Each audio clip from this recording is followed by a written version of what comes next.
전능하사 천지를 만드신 하나님 아버지를 내가 믿사오며 그 외아들 우리 주 예수 그리스도를 믿사오니 이는 성령으로 잉태하사 동정녀 마리아에게 나시고 본디오 빌라도에게 고난을 받으사 십자가에 못 박혀 죽으시고 장사한 지 사흘 만에 죽은 자 가운데서 다시 살아나시며 하늘에 오르사 전능하신 하나님 우편에 앉아 계시다가 저리로서 산자와 죽은 자를 심판하러 오시리라.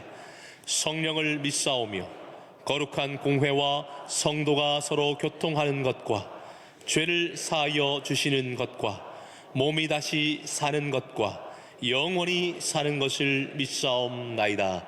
아멘. 오늘 우리에게 주시는 하나님의 말씀은 신약성경 고린도후서 6장 1절에서 10절 말씀입니다. 고린도후서 6장 1절에서 10절, 신약성경 291면에 있는 말씀입니다. 고린도후서 6장 1절에서 10절 제가 봉독하겠습니다. 우리가 하나님과 함께 일하는 자로서 너희를 권하노니 하나님의 은혜를 헛되이 받지 말라. 이르시되 내가 은혜 베풀 때에 너에게 듣고 구원의 날에 너를 도왔다 하셨으니 보라 지금은 은혜 받을 만한 때요 보라 지금은 구원의 날이로다. 우리가 이 직분이 비방을 받지 않게 하려고 무엇에든지 아무에게도 꺼리끼지 않게 하고 오직 모든 일에 하나님의 일꾼으로 자천하여 많이 견디는 것과 환난과 궁핍과 고난과 매맞음과 갇힘과 난동과 수고로움과 자지 못함과 먹지 못함 가운데서도 깨끗함과 지식과 오래 참음과 자비함과 성령의 감화와 거짓이 없는 사랑과 진리의 말씀과 하나님의 능력으로 의의 무기를 좌우에 가지고 영광과 욕됨으로 그러했으며 악한 이름과 아름다운 이름으로 그러했느니라. 우리는 속이는 자 같으나 참되고 무명한 자 같으나 유명한 자요 죽은 자 같으나 보라 우리가 살아있고 징계를 받는 자 같으나 죽임을 당하지 아니하고 근심하는 자 같으나 항상 기뻐하고 가난한 자 같으나 많은 사람을 부요하게 하고 아무것도 없는 자 같으나 모든 것을 가진 자로다. 아멘.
감사합니다. 자, 바울은 이 고린도 교회에 대한 권면을 하고 있습니다. 특별히 고린도 교회는 바울에게 있어서는 굉장히 안타까움이 많았던 교회 중에 하나입니다. 은사도 많고 참 많은 은혜를 받았는데도 불구하고 그 은혜로 반응하지 않는 그런 고린도 교회에 대해서 안타까움을 가지고 권면하는 얘기들이 사실 고린도 전서와 후서에 다 있습니다. 오늘 1절에 보면 눈에 띄는 대목이 있는데 하나님의 은혜를 헛되이 받지 말라, 이런 말씀이 있습니다. 하나님의 은혜를 헛되이 받지 말라. 은혜를 받는 것도 중요하지만 그 은혜를 은혜되게 해야 된다는 거죠. 그 은혜되게 하지 않으면 은혜를 받은 것이 아무 의미가 없어지는 것이 되고 만다는 겁니다. 우리 가운데도 그런 일들이 많이 일어날 수 있습니다. 은혜를 받는 것보다 그 은혜를 잘 활용하고 그 은혜가 우리의 삶 속에 구체적으로 어떻게 드러나야 되는 것이죠. 그래서 오늘 바울은 고린도 교회에 은혜를 받았다면 은혜 받은 자 같이 살라, 이런 권면이 오늘 이 본문 속에 있고, 바울 자신에게 그 은혜가 어떻게 흘러갔는가, 또 자신의 삶 속에 그 은혜가 어떻게 나타났는가 하는 것을 고린도 교회에 보여주고 있습니다. 자, 은혜란 우리가 늘 듣는 얘기입니다. 은혜란 참 늘 은혜 그러대요. 정말 은혜를 우리는 너무 좋아해서 교인들 가운데도 지금 은혜 이름을 갖고 있는 손들라 하면 한 20-30명은 들지 않을까 생각이 드는데, 은혜란 하나님의 편에서 주시는 것이죠. 하나님의 편에서 일방적으로 우리에게 주시는 호의다, 그렇게 얘기합니다. 우리의 편에서는 한 게 아무것도 없어요. 우리의 편에서는 아무것도 그 은혜를 받는데 우리가 기여한 게 없어요. 그런데 하나님의 편에서 일방적으로 은혜를 베풀어 주시고 우리를 구원해 주신 것입니다. 자, 우리 편에서는 공짜지만 하나님의 편에서는 공짜가 아닙니다. 그것을 주시기 위해서 엄청난 대가를 지불하신 거죠. 그 대가는 예수 그리스도, 그 아들 되신 그리스도가 우리 대신하여 십자가에 죽게 하신 사건입니다. 이제 그 큰 은혜, 그 은혜 안에는 하나님의 비밀이 들어있죠. 엄청난 비밀이 그 은혜 안에 있습니다. 그 은혜의 정점이 아들을 보내신 것이고 그 아들을 믿음으로 구원을 얻게 하신 것, 이것이 은혜입니다. 자, 그런데 이 은혜를 우리가 정말 그 은혜로 알게 되면, 이게 그냥 공짜로 주어진 게 아니고 하나님의 편에서 엄청난 대가를 지불하고 우리에게 주신 것이다라고 하는 걸 깨닫게 되면 그게 이제 핑 가는 거죠. 한번 핑 하고 이제 그 은혜에 정확하게 한번 강타를 받으면 뒤집어지는 것입니다. 그래서 찬송가 가사 가운데도 그런 게 있잖아요. 하나님의 은혜로 이 쓸데없는 자 왜 구속하여 주는지 난 알 수 없도다. 그 가사가 정말 내 고백같이 느껴지죠. 이 쓸데없는 자 어찌하여 하나님이 구원해 주셨습니까? 받을 만한 자격이 하나도 없는데 이 어마어마한 은혜를 나에게 베풀어 주셨습니까? 하면서 결국은 감격하게 되죠. 감격. 이 은혜를 은혜로 알 때, 깨달아질 때 어떤 일이 일어나느냐, 그 터치가 강력해요. 그래서 온 내 영혼을 뒤집어 놓는 것입니다. 소위 말하면 그때 우리 안에 뭐가 일어나냐면 열정이 일어나고요.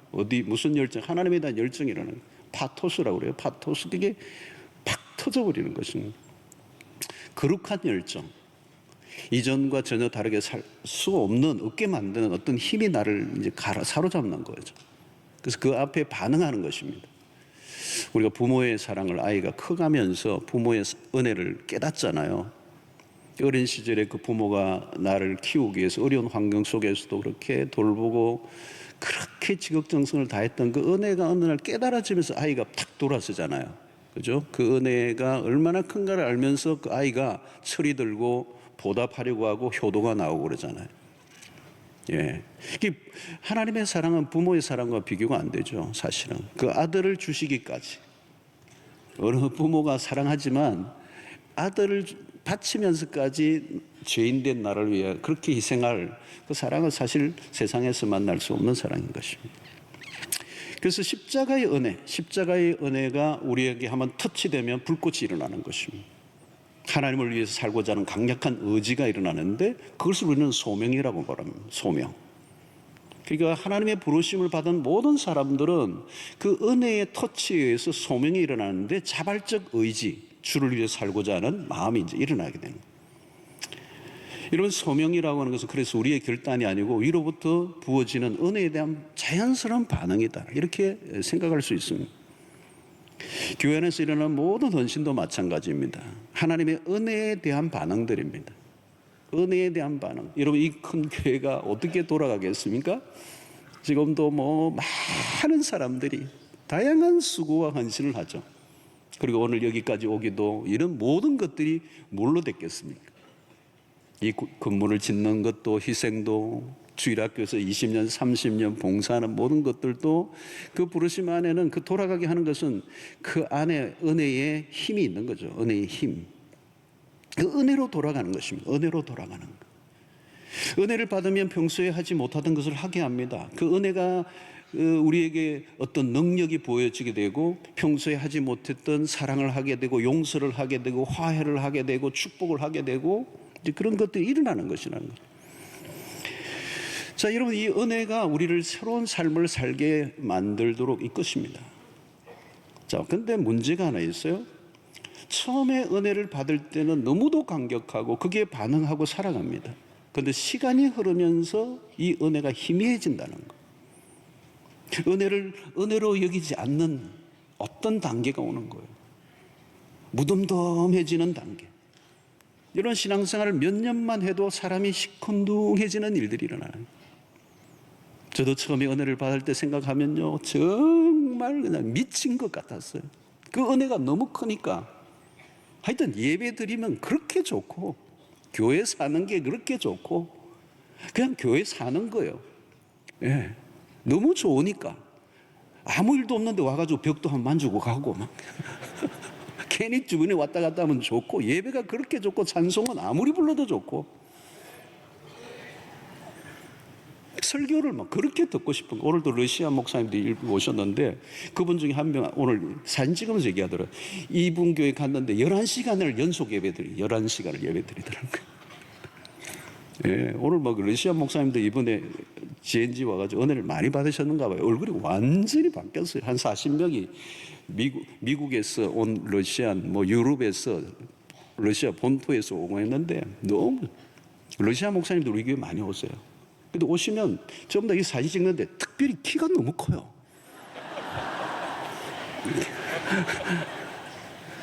제가 그때는 좀 키 높이 피노키오 구두를 신어야 될 것 같기도 하고.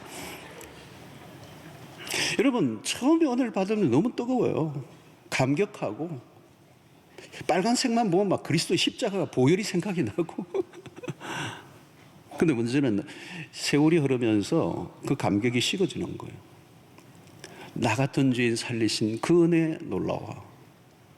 아, 하나님의 은혜로 이 쓸데없는 저 왜 구속하여 주느니 알 수 없도다. 이 amazing grace. 그래서 세월이 흐르면 받을 만해서 받은 것 같은 거예요. 여러분, 영적 삶이 위험한 게 뭐냐면 은혜를 당연하게 여기는 거예요. 왜 당연하게 여기죠? 익숙해지니까. 이 인간의 한계입니다. 익숙해지면 둔감해져요. 아무리 좋은 것이라도 시간이 지나면 익숙해지면 시큰둥해지는 거예요. 어느 맛집을 소개해가지고 진짜 정말 짬뽕을 잘하는 집이 있어. 먹었더니 정말 맛있어요. 근데 그 다음 며칠 있다 가니까 맛이 영 아니더라고. 맛이 좀 떨어진 거예요. 그 집의 맛은 똑같은데 내 혀가 이미 익숙해진 거예요. 또 뭐 올 거 없다, 또 올 거 없다. 여러분, 처음에는 그 아이를 낳았을 때 첫 돌은 얼마나 놀라워요. 둘째 아이 돌은 좀 대충 하더라고요.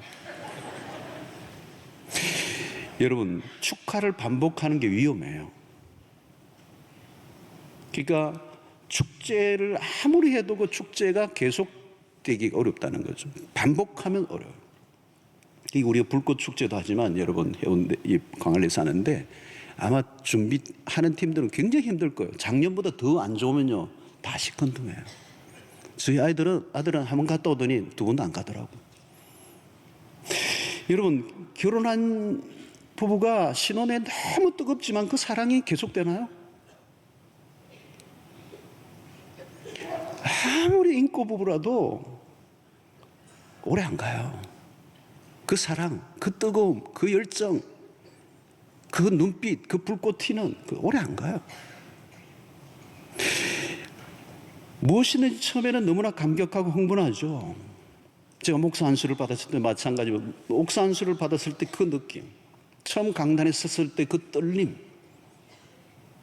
그 오래 안 가거든요. 나중에는 이제 말쟁이가 되는 거거든요. 시간이 흐르면서 사라져요. 그 감격, 그 신선함, 그 떨림, 이게 인간의 한계입니다. 신비로운 영적 세계에서도 그런 현상이 일어납니다. 처음 복음을 받아들이고 은혜를 받았을 때 뜨겁지만 그 경험이 오래가지 않는다는 거예요.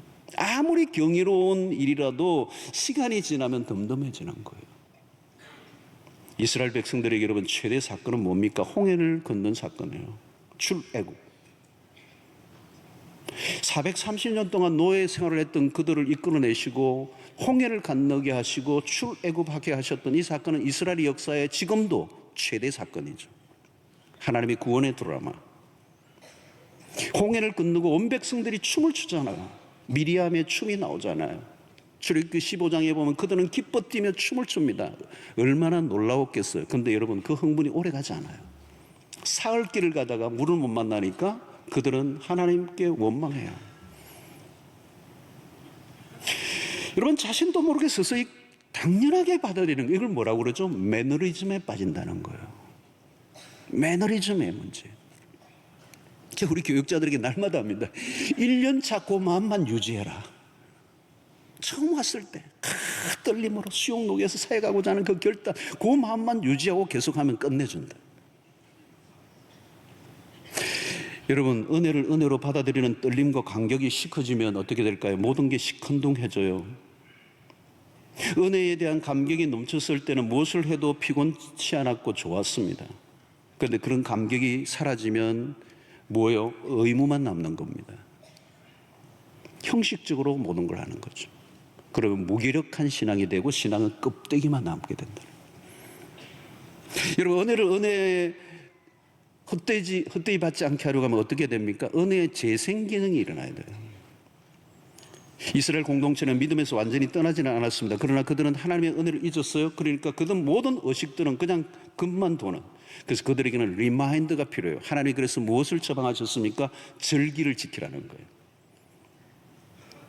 이스라엘의 공동체는 다양한 절기들이 있었습니다. 그 절기를 지내면서 다양한 절기들을 통하여 하나님의 은혜를 회생하라는 거예요. 리마인드라는 것. 여러분 이 출애굽의 과정을 잊지 말라고 하셔서 지키게 한 절기가 유월절입니다. 이 유월절을 지키는 동안에 이스라엘 모든 공동체는 출애굽의 그 하나님의 은혜를 잊지 않는 그런 회복의 시간을 가져야 해요. 그런데 그 마지막 날 마지막 순서가 뭔지 아세요? 아가스를 봉독하는 것입니다. Song of Songs, 노래 중에 노래. 술라미와 솔로몬의 사랑의 이야기, 깊은 남녀의 사랑의 이야기를 이 아가스에서 놓는다. 아가스에는 하나님이 나오지 않아요. 하나님이 나오지는 않지만 하나님과 하나님의 백성의 사이가 얼마나 밀도 높은 사랑의 관계인가를 소개하는 것을 남녀의 사랑의 이야기로 비유를 들어서 한 것이 아가스잖아요. 그 아가스를 읽게 하는 거예요. 아가스를 읽게 한 이유는 뭐냐? 하나님과의 백성, 하나님의 그 백성들이 친밀해지는 관계를 회복하라는 거. 그냥 형식적인 예배를 드리고 제사를 지내는 것으로 끝나지 않고 하나님과의 참된 친밀한 관계를 회복시키도록 하는 것이 절기를 지키는 목적이에요. 그리고 그 마지막에 아가스를 통하여 하나님과 그 백성과의 관계를 회복시키려고 하는 의도가 그 유월절기에 있다는 거예요. 자, 그것을 통해 우리에게 주시는 메시지는 뭐냐면 우리의 신앙에 매우 중요한 것은 은혜를 받는 것도 중요하지만 받은 은혜를 기억하고 잊지 않고 유지하는 게 중요하다는 거예요. 여러분 만약에 친밀하고 뜨거운 사랑의 관계 안으로 회복되지 않으면 신앙은 본계에도 들어갈 수가 없습니다. 하나님과의 관계가 식으면 모든 활동은 힘을 잃어버리고 시큰둥해지는 것입니다. 신앙생활 재미없어요, 여러분. 여러분, 하나님은, 그 하나님의 사랑은 오늘도 여전합니다. 하나님은 변하지 않아요. 태양이 변하지 않는 것처럼 하나님은 당신의 우리를 향한 사랑은 변하지 않는데 우리의 마음이 문제예요. 빨리 식어져 버리고, 실정을 빨리 느끼고, 매너리즘에 빨리 빠져버리고, 은혜에 대한 망각점. 여러분, 이것을 회복하고 그 은혜를 복원시키기 위해서 신약에는 뭐예요? 오늘은 우리가 유월절이 아니고 오늘 우리는 성만찬과 같은 거예요. 초대교회는 성만찬을 모일 때마다 했어요. 사실 우리도 해야 돼요. 모일 때마다 하면 좋아요. 오늘은 우리가 교단법이나 이런 것들로 해서 우리는 뭐 일반 평신도들이 이렇게 집례를 못하지만 실제적으로는 우리가 모일 때마다 해야 돼요. 모일 때. 왜요? 모여서 성만찬을 하면서 이 받아 먹으라, 이것은 내 몸이니라. 시각과 촉각과 청각과 모든 것을 동원하여 오감으로 그리스도의 십자가를 경험하는 그 은혜를 잊지 말라는 거예요. 그래서 그 은혜를 복원시키는 작업. 여러분, 매주일날 일주일 단위로 이렇게 예배에 나와서 이 주일 예배를 지키는 것도 그런 의미가 있는 거예요. 은혜에 대한 복원입니다. 세상에 살면서 하나님의 은혜를 잊어버리고 그냥 나 혼자 살아가다가 오늘 주님 앞에 나와서 우리의 은혜를 회복시키는 작업. 하나님, 맞아, 우리의 하나님이시지, 우리와 함께 하시지, 우리에게 은혜를 베푸셨지, 우리가 하나님의 은혜로 살고 있지. 이 은혜를 회복시킬 때 우리에게는 다시 소명감이 일어나고 주님 우리의 살고자 하는 결단을 하게 되는 것입니다. 여러분, 세월이 흐르면서 영적 감흥은 식어지고 의무적인 수행만 하고 있는, 그러다가 어느 날 추락해버리는 사람들이 얼마나 많아요. 여러분, 소명을 받은 사람들도 마찬가지입니다. 위험한 소명이라는 그런 말들이 있어요. 소명을 받고 뜨거움으로 시작했는데 세월이 흐르면서 그냥 시큰둥해져 버리는 거예요.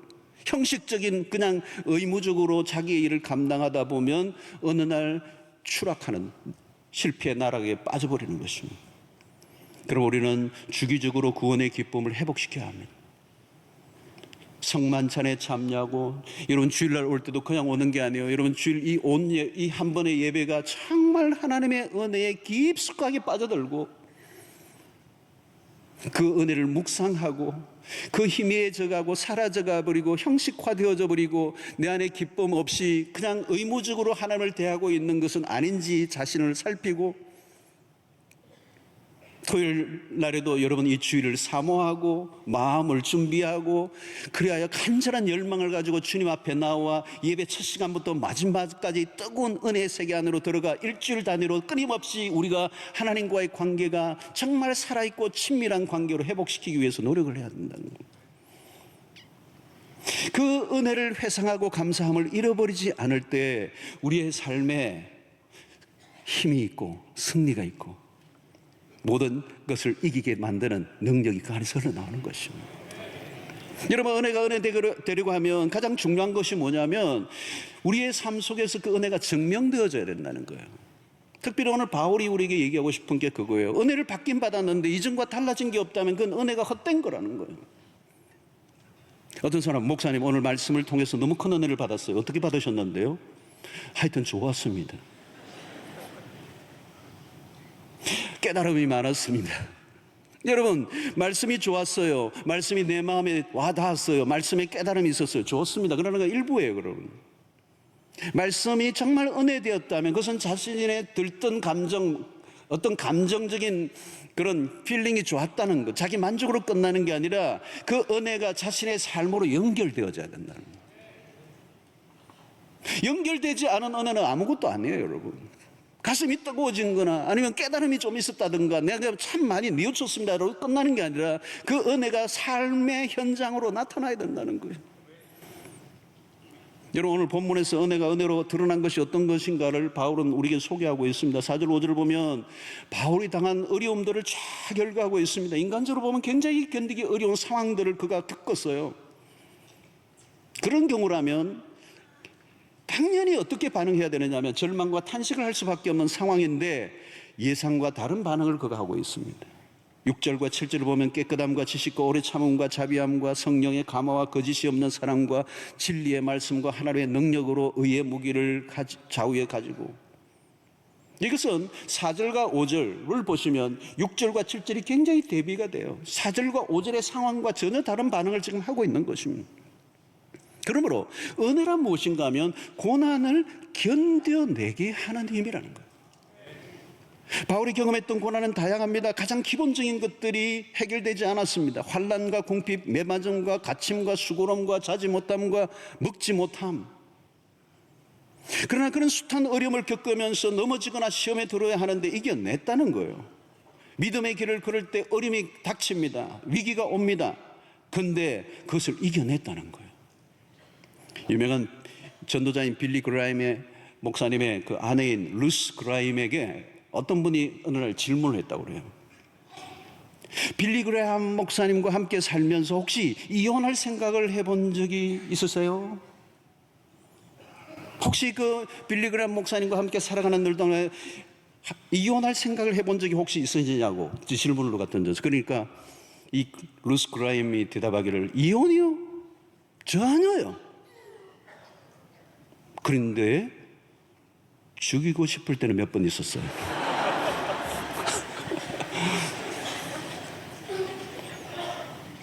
여러분, 사람들이 살아가면서 별일을 다 겪어요. 죽고 싶을 때도 있고요. 다 끝내보고 싶을 때도 있고요. 이런 직장에서 사표를 내고 싶은 마음이 하루에도 몇 번 일어날 때가 있을 거예요. 이런 오지에서 선교하시고 있는 선교사님들이 일평생 사역을 하는데 그만두고 싶은 생각이 안 들었었겠어요? 고도에서 그 외로움에 찌들려 끊임없이 쏟아부어야만 하는 적지에서 수도 없이 있어요. 수도 없이 있어요. 미국의 유명한 시카고의 빌 하이브리스 목사 있죠. 아주 오래전에 인터뷰했습니다.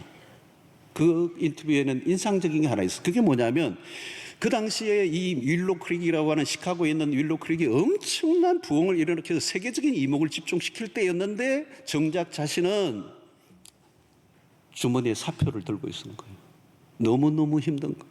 교회는 부흥하고 사람은 끊임없이 오고 세계적으로 이목을 집중시키는 성공한 목사인데 자기의 가슴에는 뭘 품고 있어요? 사표를 내고 있는 거예요. 그만두고 싶을 정도로, 목회를 그만두고 싶을 정도로 위기를 만난 거예요. 영적 침체를 경험하는 거예요. 여러분, 이것이 인간입니다. 중요한 건 뭘까요, 여러분?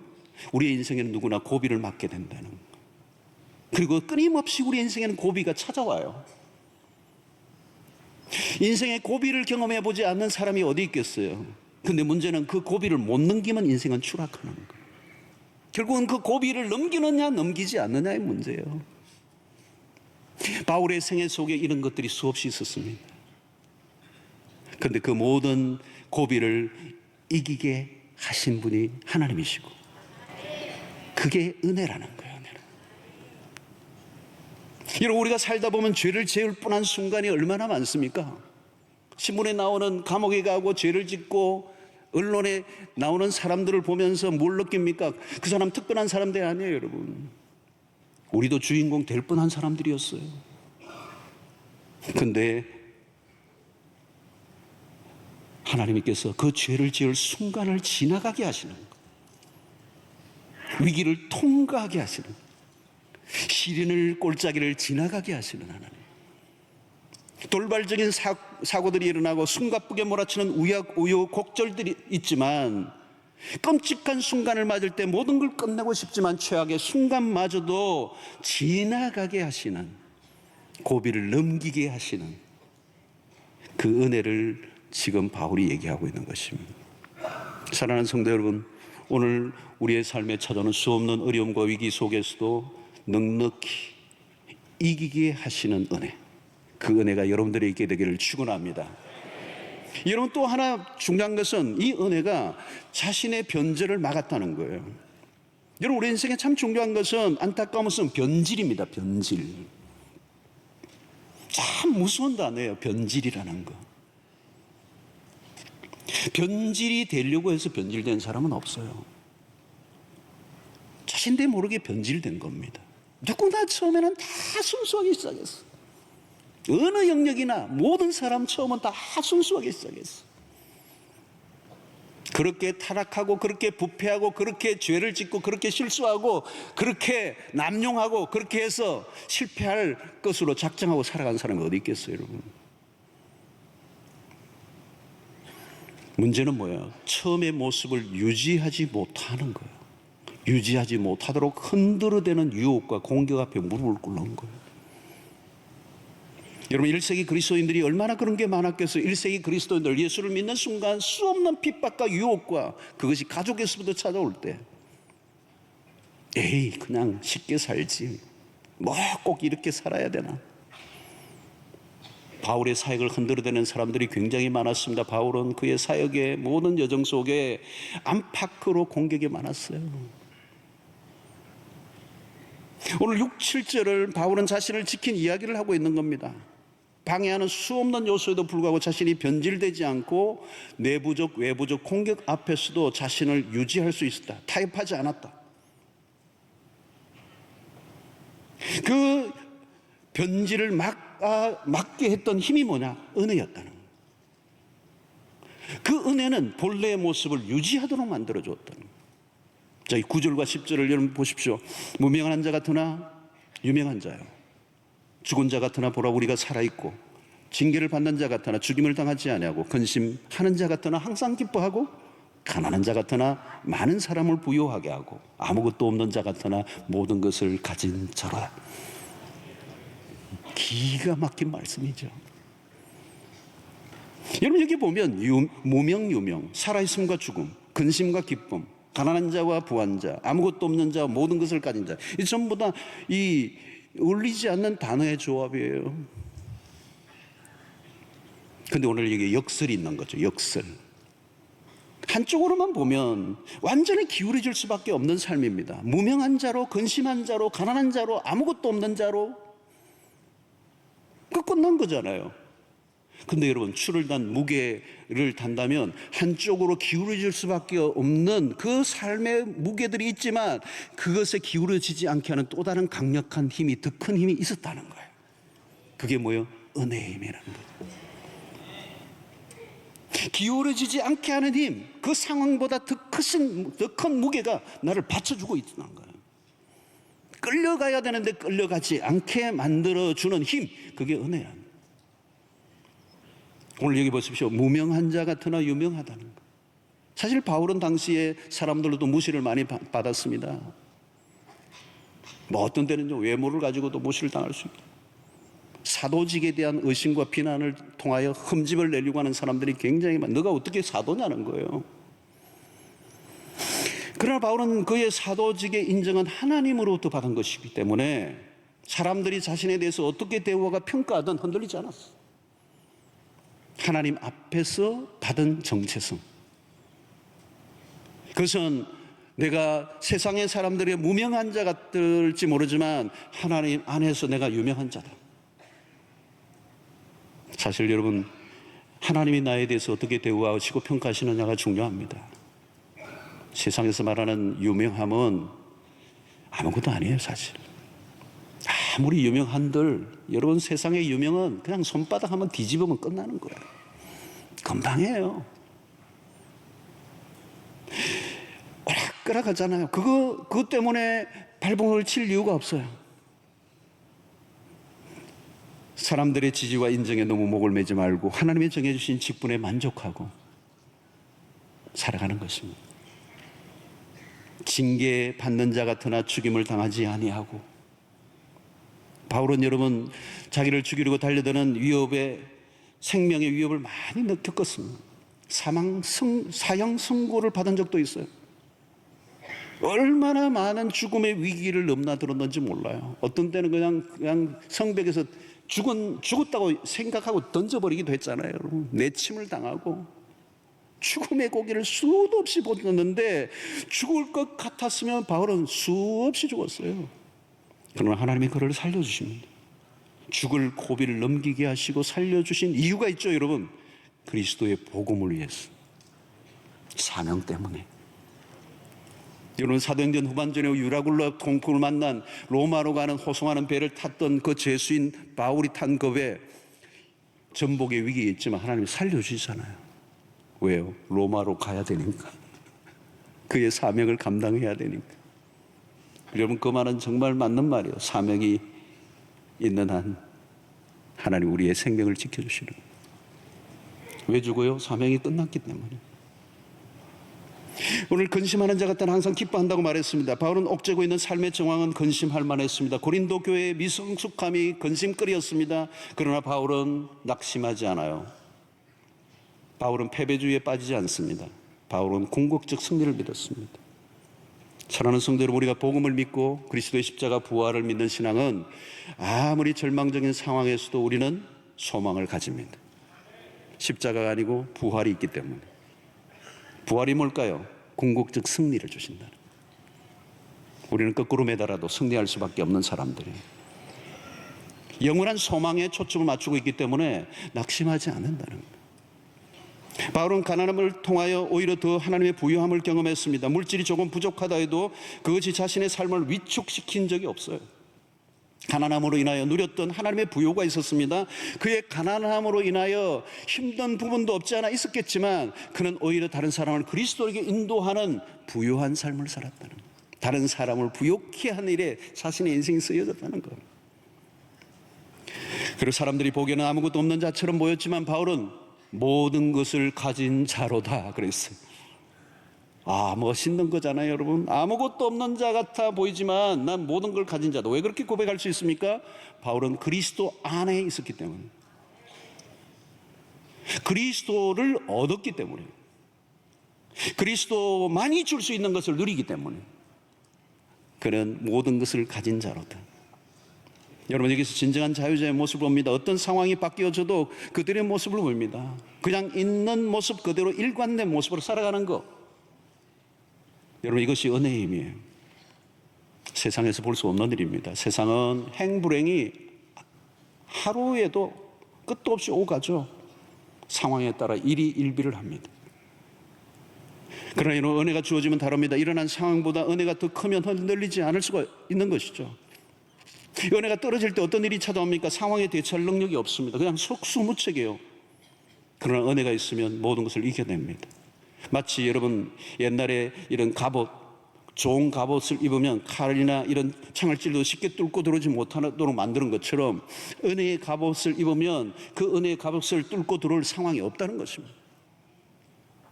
여러분, 은혜라고 하는 것은 설명하기 어려운 거대한 힘입니다. 설명할 수 없는 힘이 주어져요. 모든 시련을 이겨내게 하는 힘, 환난 중에도 즐거워하게 하는 힘, 그 은혜가 여러분들에게 있게 되기를 축원합니다. 세상을 보세요. 삶의 무게를 이기지 못하고 괴로워하고 자포자기하고 때로는 정신병에 걸리고 미치고 그러잖아요, 여러분. 하나님의 은혜는 우리를 가로막고 있는 모든 장애물을 뛰어넘게 하십니다. 은혜를 받은 사람은 압니다. 내가 어떻게 그런 위기를 이겨내었는지. 지나고 보면 다 통과했어. 은혜 밖에는 설명할 수 없는 것입니다. 그러면 여러분, 우리는 기도할 때 주로 상황을 바꾸어 달라고 기도하는데 우리가 진짜 기도할 것은 상황이 아니에요. 마음이에요. 마음이 바꾸어지지 않으면 상황이 바뀌어도 소용없습니다. 하나님의 은혜는 어떤 상황 속에서도 우리의 마음이 흔들리지 않도록 하시고 평안을 누리게 하신다는 것. 성도 여러분, 하나님의 사람들의 특징이 있습니다. 은혜가 메마른 채로 그냥 내버려 두지 않아요. 은혜의 사각지대에 자기 영혼을 내팽개치지 않습니다. 은혜가 떨어질 것 같으면 어떻게 해서라도 그것을 복구해요. 여러분, 한 주간 한 주간 힘들고 별일이 다 일어나도 일주 단위로 은혜를 회복시키기만 하면 살 줄로 믿습니다. 어떡해요? 이 세상을 살아가는데 별일이 다 일어나죠. 그러나 은혜가 주어지면 삽니다. 은혜의 힘으로 사는 겁니다. 그리고 은혜로 삶을 증명하시기 바랍니다. 은혜는 묵상의 소재가 아니라 살아가게 만드는 힘이에요. 힘. 자, 그러면 어떻게 해야 되죠? 오늘 2절에 보니까 이르시되 내가 은혜 베풀 때에 너에게 듣고 구원의 날에 너를 도왔다 하셨으니 보라 지금은 은혜 받을 만한 때요 보라 지금은 구원의 날이로다. 오늘 여기 굉장히 중요한 것은 지금이에요. 지금은 은혜 받을 만한 때요 보라 지금은 구원의 날이로다. 여러분, 지금 오늘이라는 시간이 매우 중요합니다. 그냥 무심코 지나면 안 된다는 거. 오늘이라는 시간이 주어질 은혜가 있어요. 그 순간을 놓치면 안 된다는 겁니다. 오늘 이 순간 은혜를 받아야 된다는 거. 이 순간 은혜를 받을 것을 놓치면 그 기회가 오지 않을 수 있는 것입니다. 우리는 은혜를 받기 위해 행동해야 합니다. 지금의 시간의 강조와 함께, 이 시간의 강조와 함께 시급성을 강조하고 있는 거죠. 여러분, 삶은 전쟁터입니다. 매일매일 은혜가 절실해요. 은혜를 받는 걸 미루어서는 안 된다는 거예요. 은혜 받을 기회를 놓치지 말라는 거예요. 여러분, 특별히 주의 일을 하는 사람들에게는 이 은혜가 절대적으로 필요해요. 우리는 한계를 가진 존재입니다. 하나님의 은혜를 받는 일보다 더 급한 일은 없어요. 무슨 일이 일어난다 할지라도 은혜의 줄을 붙잡으면 승리하는 것입니다. 여러분, 하나님의 은혜를 헛되이 받지 않게 되기를 바랍니다. 하나님의 은혜란 그냥 가만히 있는 게 아니에요. 은혜는 우리 안에서 계속 자라나야 돼요. 은혜 안에서 자라가라. 은혜가 계속 우리에게 자라가야 돼요. 그 은혜로 우리는 충분히 세상을 이기게 하시는 겁니다. 그래서 바울은 이런 고백을 하죠. 나의 나 된 것은 하나님의 은혜로 된 것이다. 돌아보니까 자신의 능력과 재주가 아니고 하나님의 은혜로 지금 내가 있다는 걸 깨달았던 거죠. 그렇습니다, 여러분. 하나님의 은혜가 지금도 역사하고 있어서 내가 살고 있는 것이고, 하나님의 은혜가 우리에게 임하고 있다는 것은 하나님이 지금도 우리 가운데 일하고 계시는 것이고, 우리의 힘과 재주와 능력이 아니고 하나님이 당신의 이야기를 우리 가운데 써가고 계신다는 거예요. 출애굽 사건이 무엇입니까? 십자가 부활 사건이 무엇입니까? 우리를 죄에서 불러내시고 하나님의 거대한 구원 안으로 우리를 불러내신 거예요. 그 십자가 부활의 은혜가 오늘도 우리의 삶을 이끌어가고 있습니다. 그럼 우리가 성찬식을 할 때마다, 주일 예배를 드릴 때마다 그 은혜를 반복하고 회상하고 젖어드는 경험을 해야 해요. 우리가 해야 할 것은 주어진 은혜에 감격하고 감사하는 것입니다. 그러면 그 은혜가 나를 끌고 갈 거예요. 그 은혜가 이기게 하실 거예요. 그 은혜가 견디게 하실 거예요. 여러분, 우리는 이 은혜가 은혜되게 하는 삶을 살아가는 일에 초점을 맞추시는 이 한 해 되시기를 축원합니다. 하나님이 주신 은혜를 따라 하나님이 주신 사명을 위해 살아가시면 돼요. 여러분, 우리 인생의 최고의 전성기는 언제인지 아십니까? 하나님의 은혜가 막 주어질 때예요. 만약에 하나님의 은혜가 나에게 지금 주어지고 있다면 하나님 우리 인생의 전성기, 은혜가 주어진다면 어떤 상황이 일어나도 밀고 나가고 돌파할 수 있는 능력이 있어요. 어떤 시련과 고난이 있어도 밀리지 않아요. 해내게 하세요. 이기게 하세요. 견디게 하세요. 감당하게 하세요. 위축되지 않습니다, 여러분. 은혜의 힘은 모든 걸 가능하게 하는 겁니다. 어떤 시련과 어려움 속에서 주를 위해 살게 하는 능력. 오늘 이 때가 은혜의 때입니다.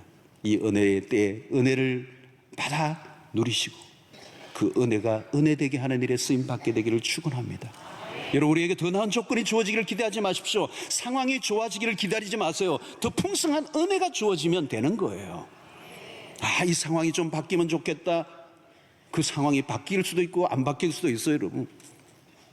우리가 살아가는 날 동안에는 이 상황은 끊임없이 변화무쌍합니다. 거기에 따라 춤을 추면 우리 인생은 갈 길이 없습니다. 어떤 변화와 상관없이 하나님의 은혜가 주어지면 가는 거예요. 풍랑이 일어도 여러분, 큰 배는 가는 겁니다. 은혜의 힘이 있으면 시련과 고난과 환난 속에서도 두려워하지 않고 변하지 않고 변질되지 않고 그것을 견뎌내고 주의 사명을 넉넉히 감당하게 하신 것이 은혜의 힘이에요. 은혜를 따라 이 은혜를 사모하시고 이 은혜를 붙드시고 은혜를 따라 이 주를 위해서 살아가는 여러분들 되시기를 주의 이름으로 축원합니다. 기도하겠습니다. 하나님 아버지, 오늘 이 땅에 우리에게 주신 하나님의 놀라운 은혜 우리가 누리게 하신 것 감사하고 이 은혜에 따라 주의 주신 사명 감당하며 기쁨으로 어떤 환경 속에서도 변질되지 않고 넉넉히 달려가는 주의 백성들 되게 하여 주시옵소서. 우리에게 필요한 것은 은혜의 힘이오니 은혜를 부어 주시옵시고 이 은혜가 우리의 삶에 풀어지는 역사가 일어나게 하여 주시옵소서. 예수님의 이름으로 기도하옵나이다. 아멘. 이제는 우리 주 예수 그리스도의 놀라우신 은혜와 하나님의 크신 사랑과 성령의 교통하심이 우리에게 주신 놀라운 그 은혜, 우리를 능히 승리케 하실 그 은혜, 그 은혜를 은혜되게 하는 삶으로 살아가려고 일단하고 돌아가는 주의 백성들 머리 위에 지금부터 영원토록 함께 있을지어다. 아멘.